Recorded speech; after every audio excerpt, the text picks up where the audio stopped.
في النهاية الزواج المبكر مش نصيب، ده اختيار غلط بيدمر حياة بنت صغيرة كان ممكن تبقى حاجة كبيرة في المستقبل.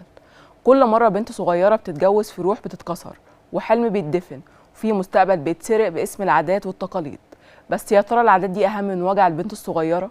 أهم من دموع أم شايفة بنتها بتضيع وهي مش قادرة تعمل ليها حاجة؟ الجواز مش تجربة علشان البنت الصغيرة تتعلم فيها، الجواز خطوة لازم البنت تكون جاهزة ليها بعقلها وسنها المناسب، لأن البيت بيتبني بالنضج والفهم والوعي.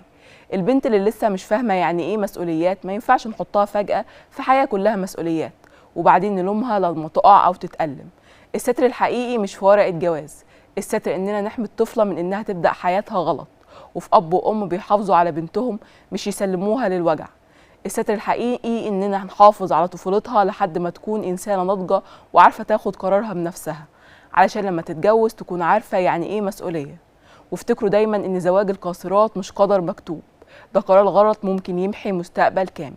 استنونا في حلقة جديدة وموضوع جديد من أول مرة، يمكن تكون هي البداية الحقيقية اللي هتغير حياتك.